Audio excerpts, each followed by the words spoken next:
Finger and clover, they go together. Finger and clover, my love affair.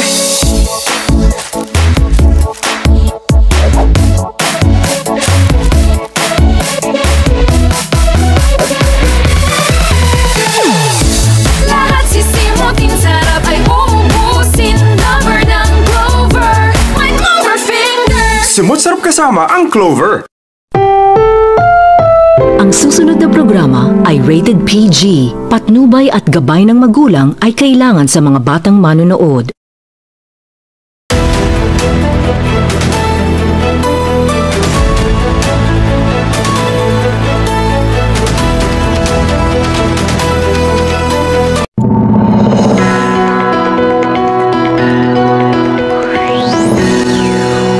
NHSA Balita sa umaga.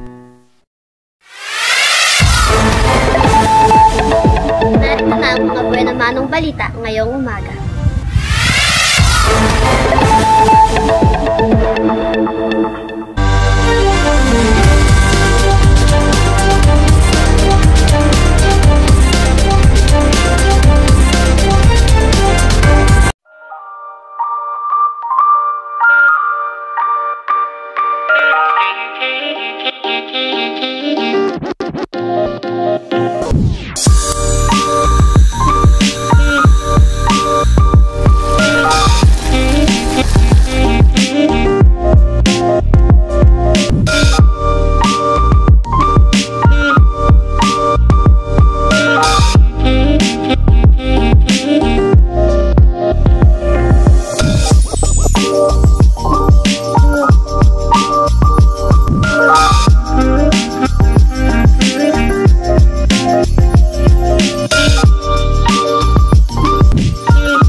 Magandang umaga, Aneksyan.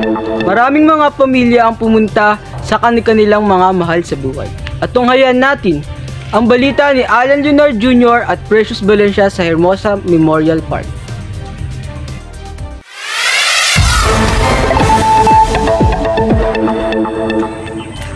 Magandang umaga, Aneksyan. Narito nga pala ang mainit kong chika. Papansin ninyo, nandito nga pala ako sa Hermosa Memorial Park.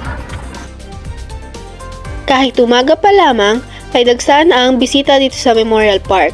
At para makaiwas daw sila sa pagdumong ng mga tao, marami rin ngayon lamang ang naglinis ng mga puntod ng kanilang mga mahal sa buhay. Ako si Precious Valencia, nagbabalita ng totoo.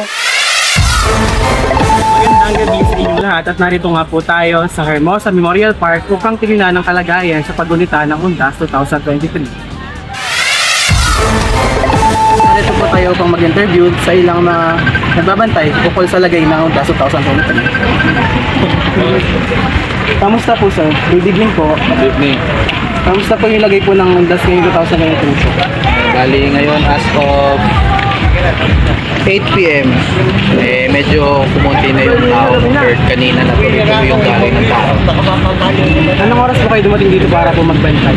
Bali before 6 a.m. nandito na kami. Tapos hanggang 12 midnight siguro kami. Hanggang anong oras po yung tinatagal nyo para po magbantay po dito sa Memorial Park? Mga 18 hours. Maraming salamat, Alan at Precious. Magbabalik ang NHSA Balita. Litong-lito na ako. Pagod na ako. Hindi ko na kaya. Ayoko na. Itong mga salitang to ay kadalasan mong maririnig sa isang estudyante o trabahante. Pero sa kabila ng lahat ng ito, naiisip niyo pa ba yung future niyo? Kaya ako, di ako basta-basta sumusuko. Kasi alam ko sa sarili ko na my partner is always on my side. Have an improved Kopiko Blanca creamy roasted coffee with New Zealand milk that adds more content that makes it creamiest to creamier to get you ready and focused. Actually, nakakapagod naman talaga ang pagtatrabaho o pag-aaral. But don't let negativity control you. Have a Kopiko Blanca. Thick, delicious, creamy.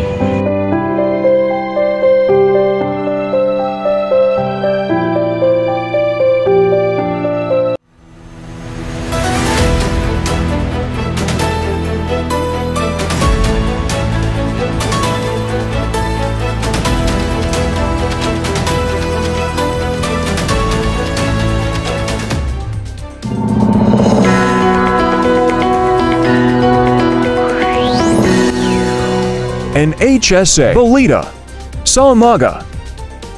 May banta sa seguridad ng buong bansa, lalo na sa Indo-Pacific region, kaya mas lalong pinatibay ang alyansa ng Japan at Pilipinas pati na rin sa Estados Unidos sa joint forces upang mas lalong tatatag. Narito si Alan Leonard Jr. magbabalita. Ilagdaan ni Pangulong Bongbong Marcos at ni Japan Prime Minister Fumio Kishida ang ilang mahalagang kasunduan sa 2 araw na state visit nito sa bansa. At titiyakin ni Prime Minister Kishida Fumio na tutulungan ng Pilipinas sa may matinding banta sa kaayusan ng mga bansa, partikular sa Indo-Pacific region at South China Sea. Pero tiniyak ni Japanese Prime Minister Kishida Fumio sa kanyang talumpati sa special joint session ng Kongreso ngayong araw na patuloy na nagtutulungan ng Pilipinas, Japan at Estados Unidos para matugunan ang mga hamon sa kaayusan ng mga bansa. Nagbabalita ng totoo, Alan Leonard Jr. mula sa NSHA. 17 Chinese national ay hinuli. Narito si Maria Christine Pagyo magbabalita. Arestado ang 17 Chinese matapos salakayin ng pulis ang isang umanong cybersex doon sa Jaro, Iloilo. Investigasyon ng Iloilo City Police Office, 6 na buwan na nangungupahan sa isang bahay sa lugar ng mga dayuhan at halos 1 buwan ang ginawang surveillance ng mga pulis. Nasa kustodiya ng Iloilo City Police Office ang mga suspect at nakatakdang sampahan ng kasong paglabag sa Republic Act No. 10175 o Cybercrime Prevention Act of 2012. Maraming salamat Maria Christine Pagyo. Michelle D. excited na sa pagsabak sa Miss Universe. Narito si Precious Valencia mag-uulat. Excited ng pambato ng Pilipinas na si Michelle D.